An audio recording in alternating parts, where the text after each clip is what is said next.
Are you searching for a deeper understanding of yourself and your place in the world? Do you yearn for more balance, more peace, and purpose in your life? Well, look no further than the Intuitive Revolution podcast, your trusted source for holistic insights and intuitive guidance.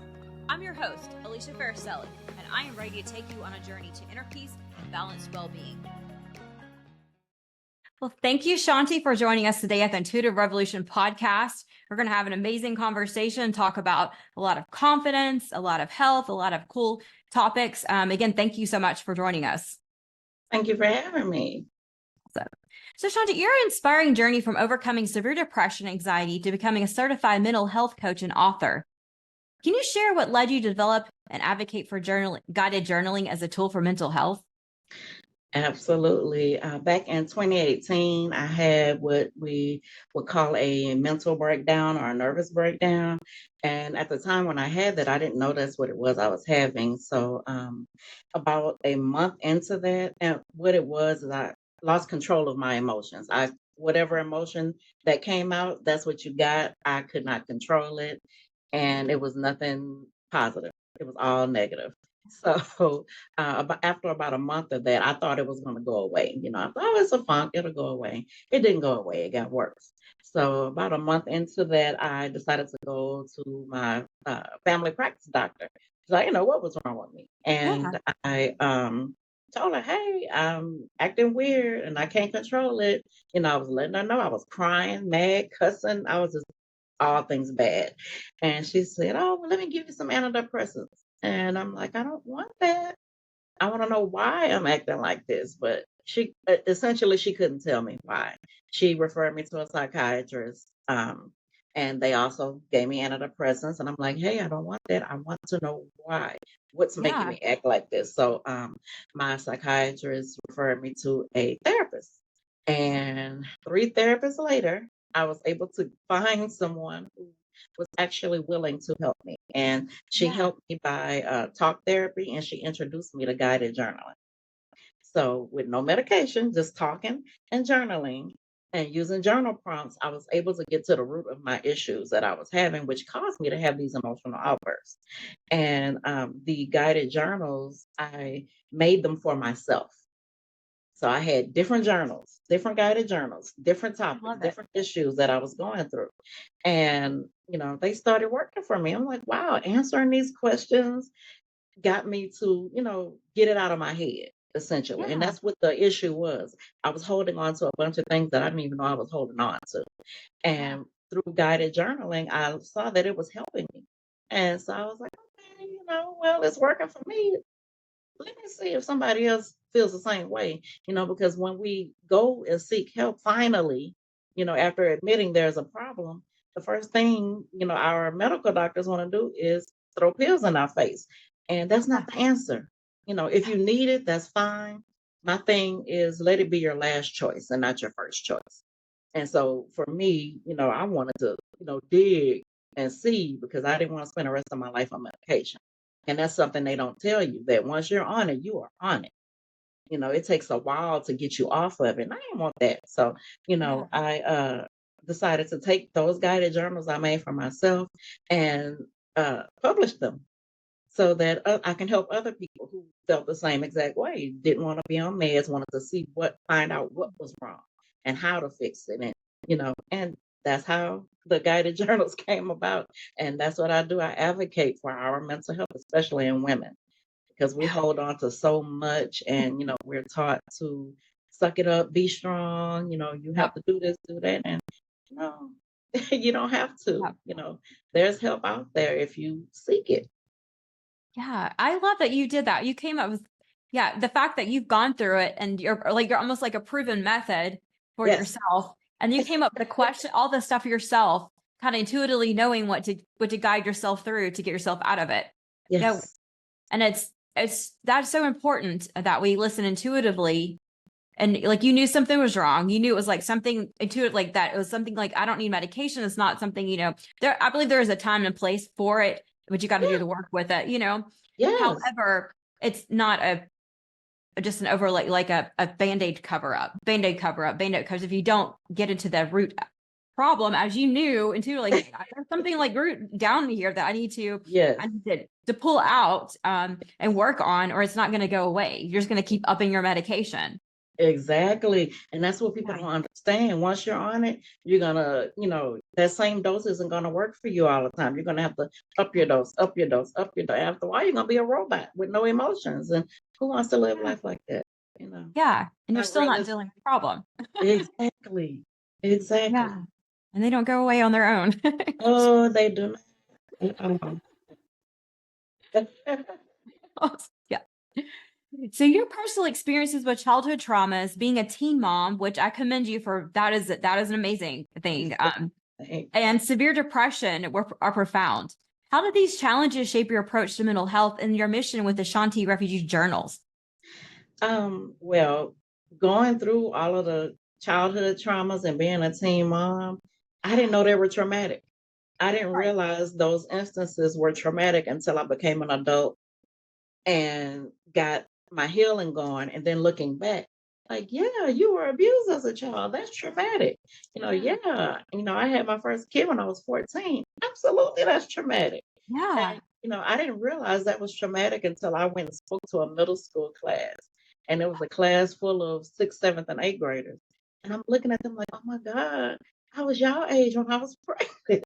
And that hurt my feelings so bad. Yeah. Like, yes, that's traumatic. And, so, and then the depression, that's what led to the depression because I did not address those things. I didn't think they needed to be addressed, but apparently they did. And, those, I don't regret anything that I have gone through because they shaped me. If I wouldn't have gone through those things, I wouldn't be here talking to you now to, Yeah. let others know that, we can heal from our childhood traumas. We have to talk about them. You can heal from being a teen mom. There's generational curses that we need to break. And it's up Yes. to us. You know, I'm 47 years old, and it took me like 5, 6 years to realize that hey, something was wrong back then. That wasn't Yeah. normal, and I thought it was normal.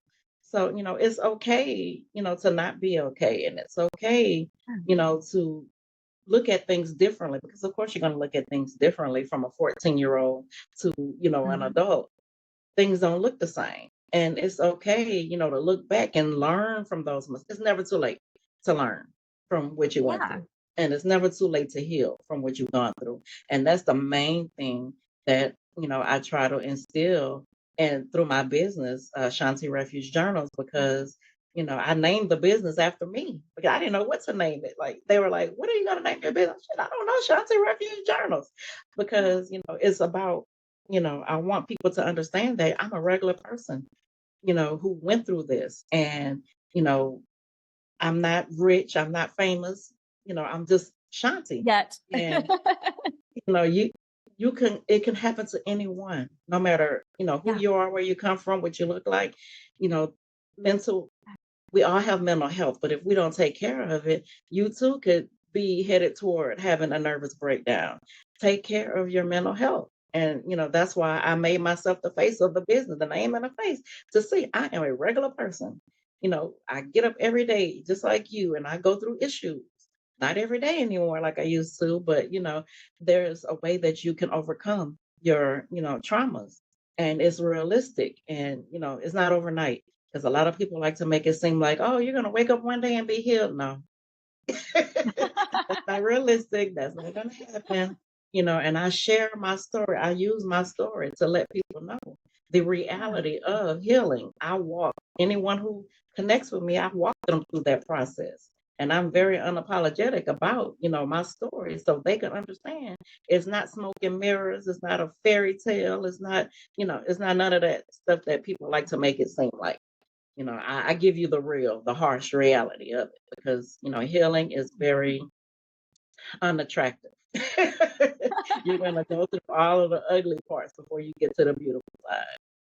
So that's why, I make it my mission to let people know this is what it is. It's not what it looks like. This is what it is. Yeah. It's not easy. You have to put in the work. No, You have to have to. get very real with yourself, Yes. very honest and real with yourself, and And don't that's the hard sugarcoat it. Yeah. that is the hardest part to get real and honest with yourself, but you have to do it in order to, get through it. Yeah. And you're taking, like you said, everything that you've did before has really shaped who you are as a person now. And taking all of those experiences and kind of reframing those into, they were such great learning opportunities and shaped you into to what you're able to do and pass that on to other people. Absolutely. Yes. That's beautiful. Yeah. Thank you. So guided journaling is central to your work. So for those unfamiliar, can you explain what guided journaling entails and then how's it different from traditional journaling? Of course, I had never heard of guided journaling until my therapist introduced me to it. But, when she first talked to me about journaling, it was regular journaling. Regular journaling is just you opening up a blank notebook and writing. Yeah. And that was so intimidating to me. I'm like, I don't want to write this down. I already know what happened. It's a whole different, it's like you're telling a story where you're just journaling. But when you're using prompts, guided journaling is basically using prompts and you're answering that specific prompt in order to get whatever it is in your head out. And it is such a different experience. And when she introduced me to guided journaling, I was like, okay, I like this because all you're doing is essentially answering questions. Yeah. And you would be surprised what comes out when you're focused on that one question. It keeps you focused. You don't veer off and start talking about something else. You're concentrating on that specific question. And depending on the question, you could go as deep as you want to go or as you need to go in order for you to get to the root of your issue and start healing from it. So when I found that really opened me up to a whole new realm of healing, I was like, okay, So that's why all of my guided journals that I made are guided journals. They are specific topics. If you have issue with self-love, self-awareness, self-esteem, those are 3 different guided journals. All of them have specific prompts for that particular topic. So you can focus on that and work on that. Yeah. And I feel like you can always go back and redo the journal over and over again because you're going to pull new layers off. It's not a one and done, like you said, not a one and done thing. It's something that you could just so often go back over and over and over again. And you're still going to learn new things about yourself. Yes, because it's like an onion. I had to learn that it's like peeling an onion. When you're peeling that onion, you're peeling off different layers and you're having to get to know this whole new person with each layer. Every time a layer comes off, you got to get to know it. So it's a lot of work entailed in, your healing process, and guided journaling can help you get there because it's scary because you're going to have to learn, like, who you were and you thought that's who you were. Yeah. But once you start peeling those layers off, you're a whole different person and you have to get to know that person each time. Yeah. I feel like with the guided journals, it's almost like you create the safe space for people to be able to. You're not, you talking to a therapist, yes, but you're not coming out talking to your girlfriends, but you can get really, really honest with yourself and vulnerable through the journals because that's yours. Yeah, absolutely. Because, we like to think that we can talk to any, somebody about anything, but you really can't. There's always something you're either subconsciously or not holding back. But in your guided journal, you can say whatever you want because this is you talking to yourself, essentially, but you're getting it out. And it's very therapeutic for you to get it all out, no matter how it sounds, how it looks. This is for you, your eyes, your healing. So you don't have to make it pretty. Yeah, you just scream on the page. Yes, literally, yes. I've done that many of times. It works so well. I love it. Yes, it does. And I have to. It's like, where did that come from? Yeah, exactly. You have things so buried deep inside, you don't know is there until you start writing. That's why I recommend pen and paper. Write it down. Yeah. And then you have a point where it's cool to go back through your past, I'm sure, journals and see how much you've actually grown, because as we're growing as individuals, we really don't realize that because we're becoming somebody different. And then we go back and we're like, wow, I used to think like that. I used to have these emotions, and look how far that I've actually grown. I mean, it's such a cool experience. Yeah, I remember when I first started the guided journaling, and then some time had passed, maybe 6 months to a year had passed, and I went and looked back and started reading what I had written prior to, and I didn't recognize that person. I'm like, I didn't write that. That couldn't have been me. But that just shows you how you've grown. And it's great like some people keep their journals after they're finished with them, not me. And I know I do, I keep them. Some people burn them, some people bury them. But no, I recommend going back and looking back so you can see how far you have grown. Yeah. And then when you get to that point, you're like, see, some of you go back and you're like almost an embarrassment, but then it's like you get to the point, you're like, no, that's not an embarrassment. Oh, yeah, That's like such cool. That's part of my story, exactly. who I've become. So Yeah, we have to own our stuff, no matter how good or bad it was. You have to own it. So you've emphasized breaking generational curses, particularly regarding severe depression and anxiety. Can you share some strategies and practices you recommend for addressing and overcoming these generational mental health issues? Acknowledging them. As I know in my family, I grew up in a environment like don't talk about it, keep it to yourself. Don't tell anyone your business. Don't talk to strangers about what's going on in the house. And I thought that was like the Bible. Yeah. You do not talk to anyone about your issues. Suck it up, keep going, keep pushing. You got other stuff to do. This is what makes you a strong woman. But no, it does not.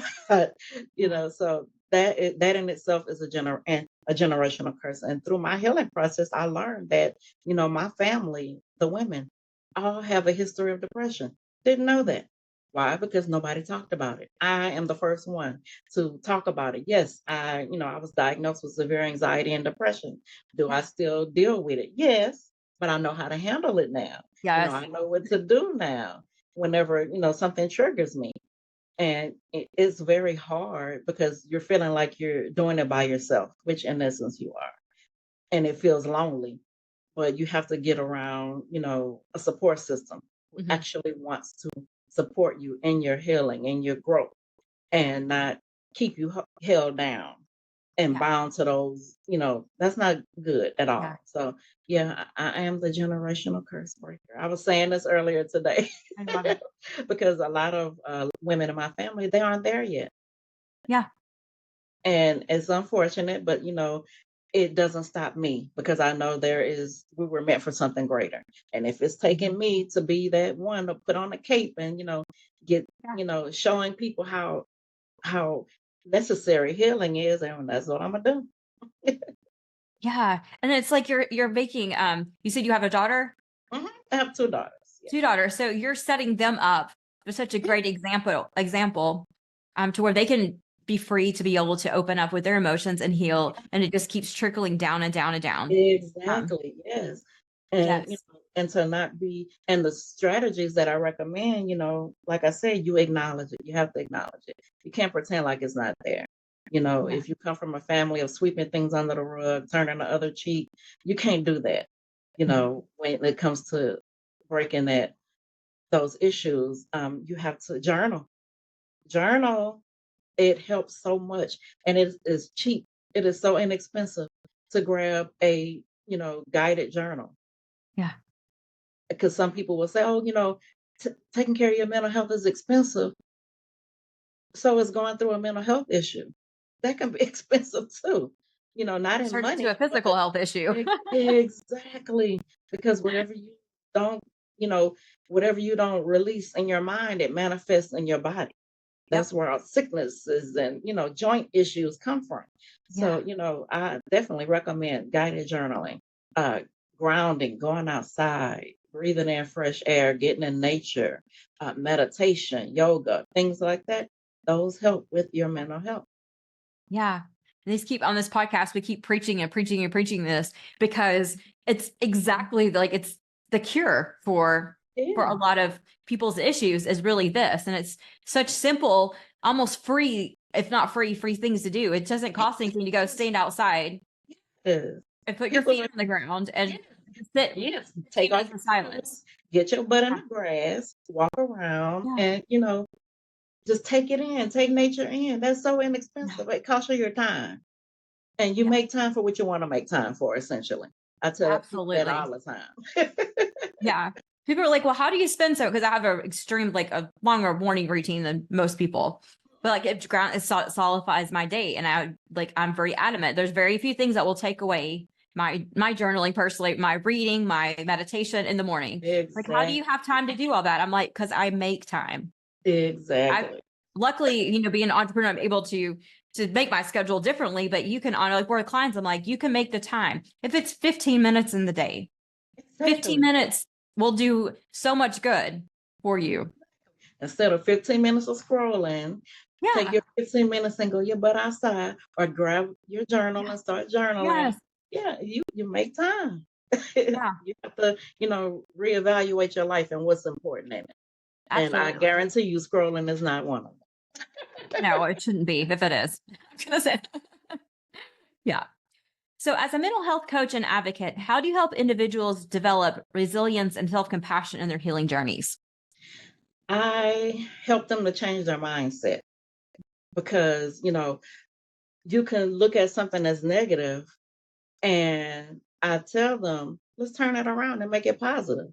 You stop saying I can't what you can't do. You can do Mhm. anything through Christ who strengthens you.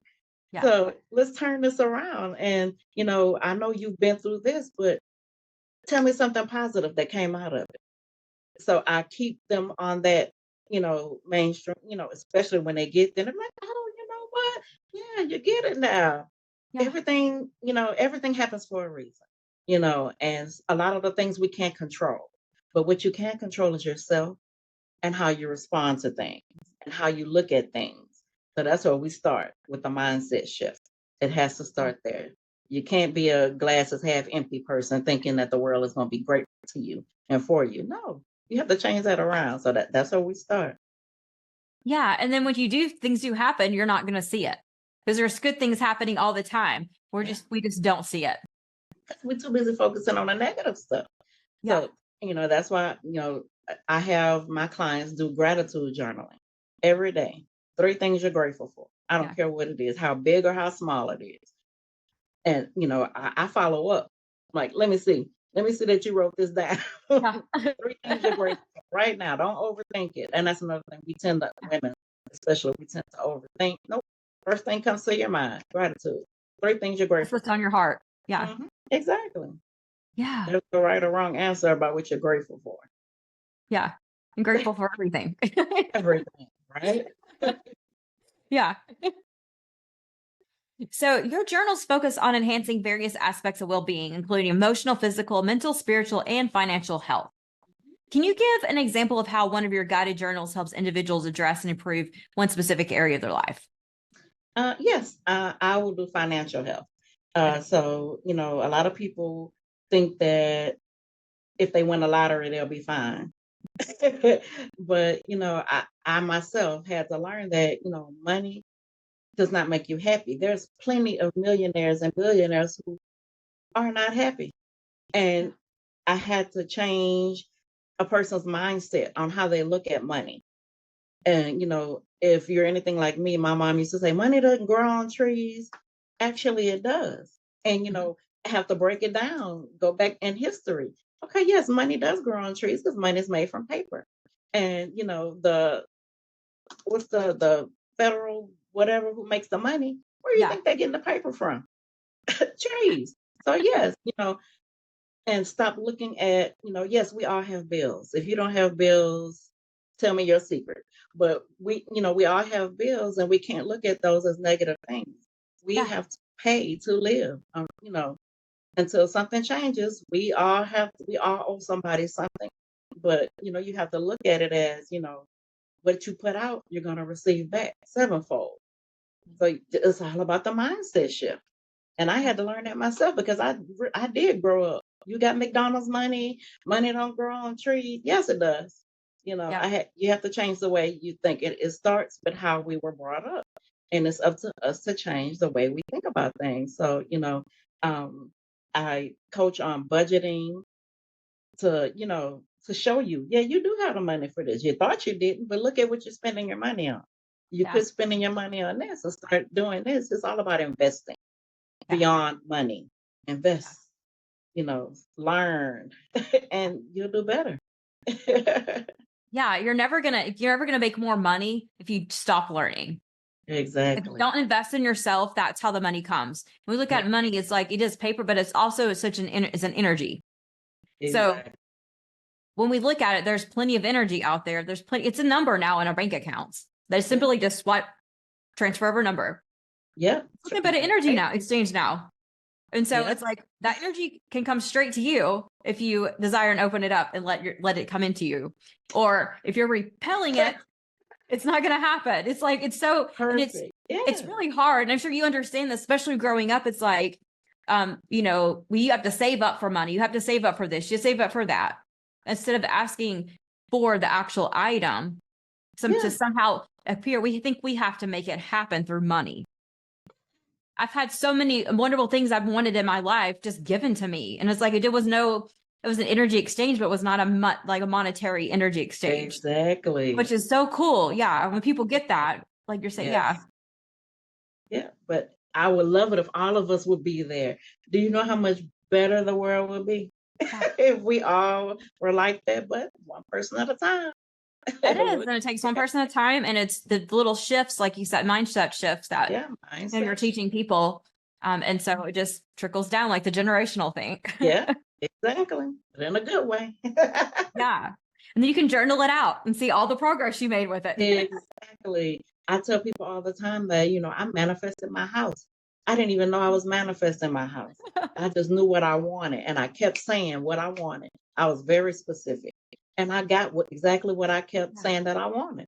And I didn't even understand that until I went through my healing process. Like, wow, I manifested that. Yeah. And, there's good manifestations and bad ones too. So you keep saying bad stuff, that bad stuff's going to happen to you. It's going to come to you. So it's all Yeah. about changing the way we speak, the way we think, and it starts with your mindset. It sure does. Yes. So, sis, your cup is empty, which I absolutely love this. It's such a powerful concept about self-care. How do you encourage women, especially those who are caregivers, to make their self-care a priority and then refill their cups? I don't know a woman who isn't a caregiver in some form, whether you are a mother of little kids, grown kids who think they're grown, or grown kids, you know, or, at work, we're caregivers if we have a 9 to 5, we're taking care of somebody. And again, we were taught to give, give, give, give. You should be taking care of this and this, take care of your husband or wife or, your kids or, go and be a great employee. What about you? You are a person, you are human, you have your needs. And, I even had to flip that script on myself because I was taught that. But what good are you to anybody else if you're not good to yourself? You're constantly giving, giving, giving, giving, but you're not receiving anything. And it's great to be selfless, but it is not to a point where it's affecting your mental health. And so when I say, sis, your cup is empty, fill your cup. Literally fill your cup. Think of a cup, a teacup, you're filling it up with whatever it is you want. Keep that for yourself. Anything that's pouring over, that's what you give out. And that is a healthy form of being selfish. Self care is not selfish. And when I say self care, I'm not talking about getting your nails done, your hair Thank done. you. That is not what I'm talking about. Thank you. That's called self maintenance. Yes, we want you to have some great self maintenance, Yeah. but self maintenance is not any good if you're not doing self care. Self care, journaling, exercising, going outside, doing things you like, find a hobby. Because at this point, if you're taking care of everybody else, you don't know what you like. Yep. So go explore, take a class, do something different, read a book, a self help book, not, do something for yourself. It requires as little as 5 minutes a day. Do say affirmations, do something to fill your cup.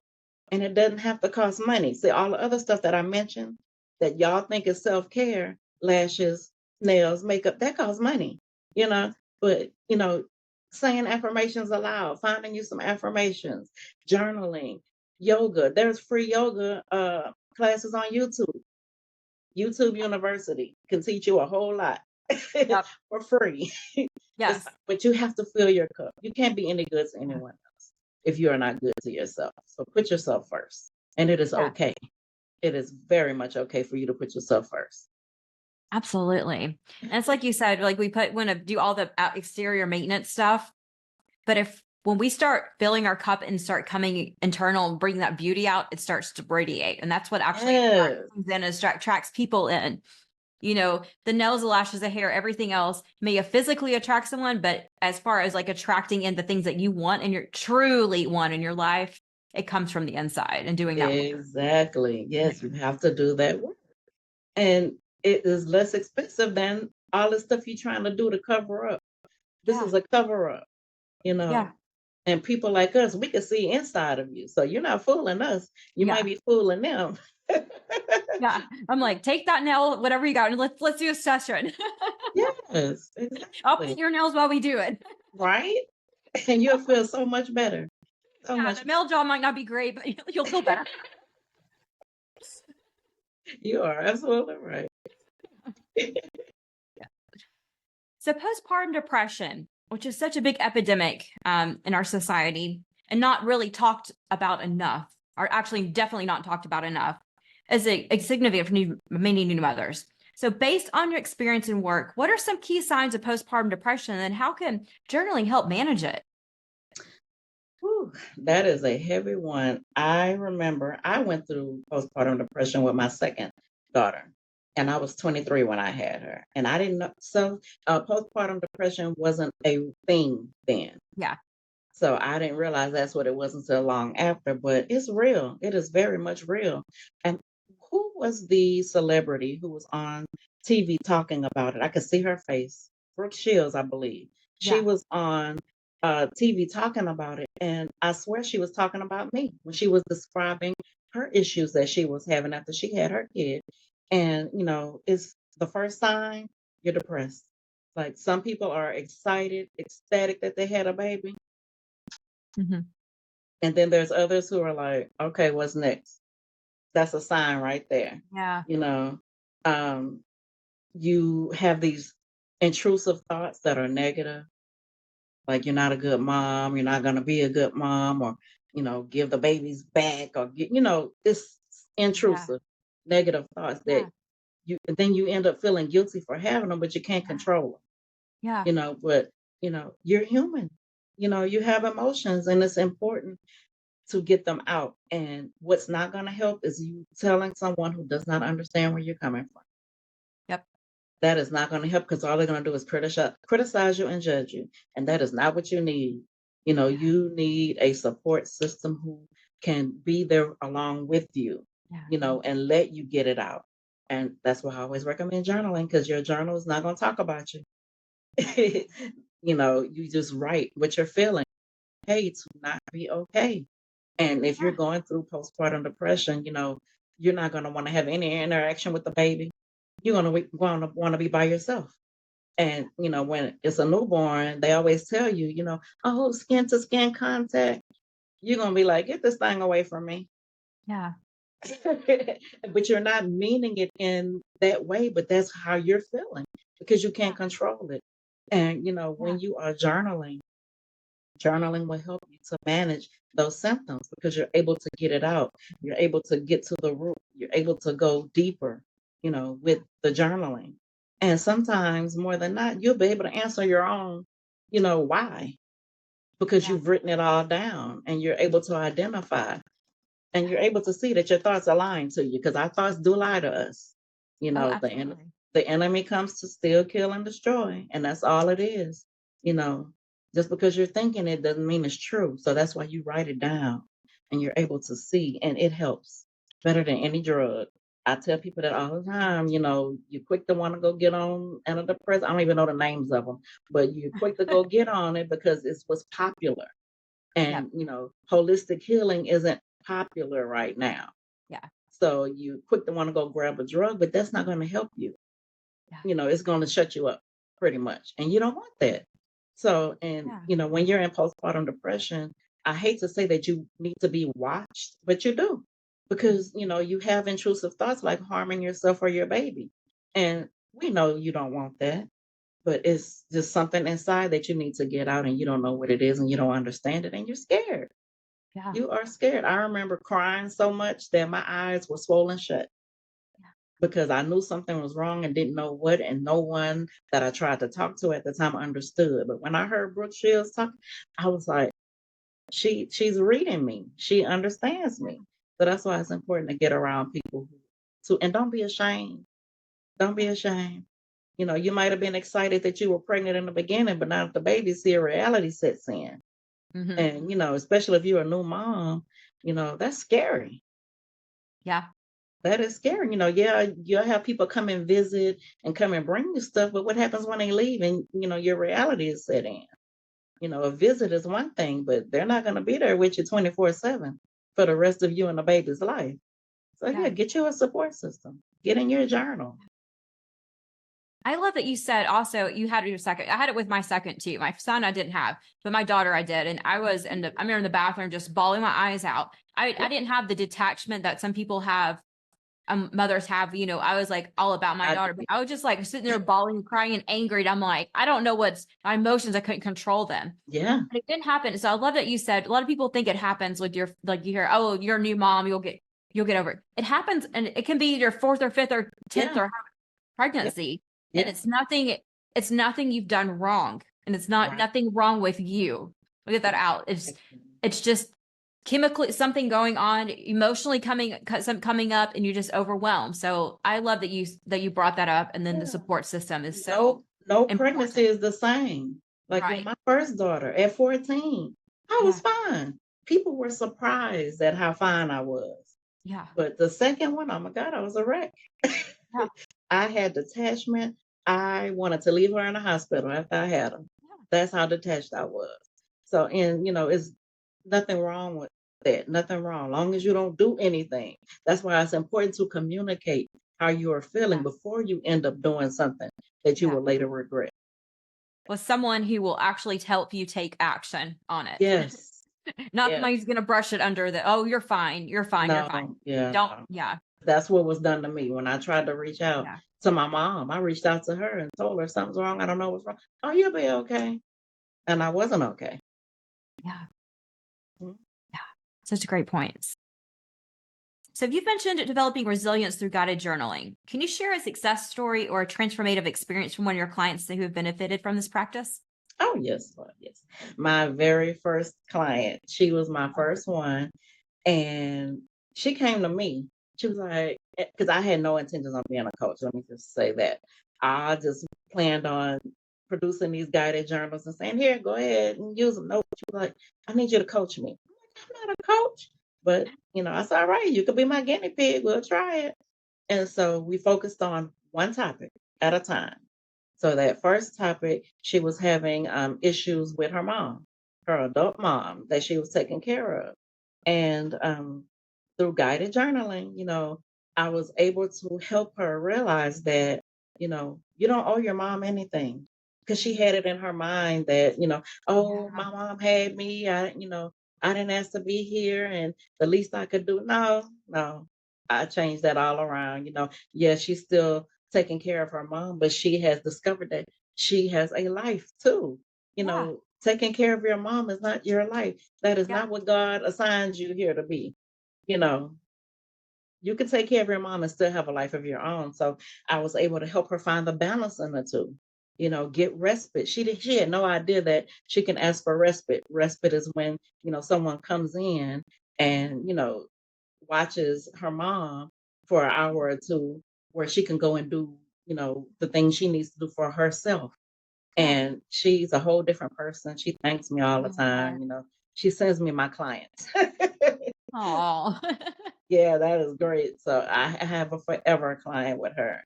And she's awesome. Her life is much better from It's just so journaling. cool. Journaling, taught her that, she was taking caring for her mom as a punishment. It's not a punishment Mm, unless you make it one. It's a mindset, all about your mind. that is such a good point. Yeah. Right. Yeah. Yeah. Her coming and thinking all the things that she's doing is almost like the victim. She's a victim of this punishment, or Yeah. was. Now that going through the No. guided journaling and able to release those, and obviously working with you, able And to release, and yeah, she's and those were worthy things of having that those times herself. she didn't want to admit those things Yeah. because she didn't want to look like a bad person. But it's like, you're not, you're human. We all have feelings. It's Yeah. what you do with those feelings that matters. Yeah. Yeah. Yeah. So, as we're wrapping up, I always like to end on something. So, for listeners who are maybe struggling with mental health issues or feeling overwhelmed by their circumstance, what first steps would you recommend they take to begin their journey towards healing and self care through guided journaling? The first thing, if you have an inkling that something is wrong or not going right, I suggest go and get a physical from your family practice doctor or your healthcare provider. Go get a physical to make sure that everything is okay.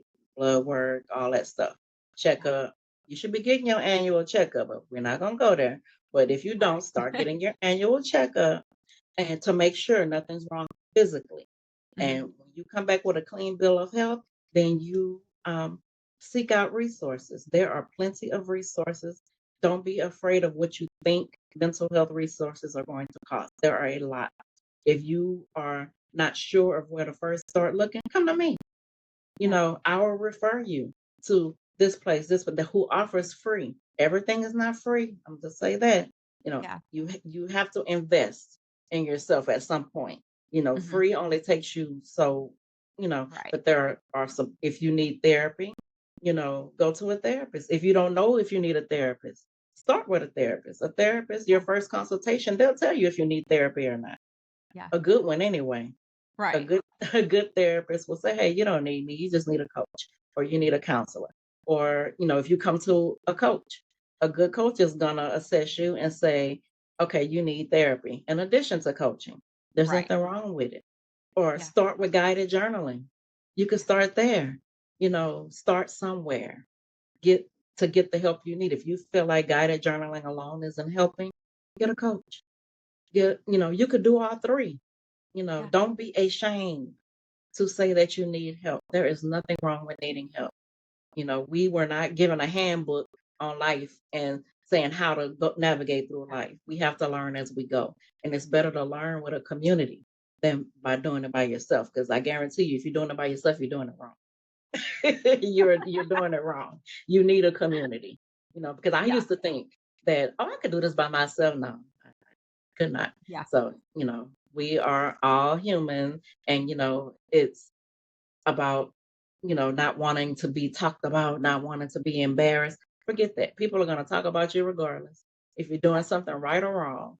So do yourself a favor and take care of your mental health. Start by checking on your physical health, then move to your mental health. Get in a community of like-minded people who are either going through what you went through, been there, done that, and can take you further. You just have to keep learning and growing every day. It's a process. And it is not easy, but it is easier when you have someone doing it with Yeah. Absolutely. you. Well, thank you so much. This has been such an amazing conversation. Um, all of Shawnti's information will be in the show notes, along with where you can purchase her journals. Just start with one. Yeah. Just start with one and see how it goes. And yeah, so awesome. Well, thank you so much. Thank you, Alicia, for having me.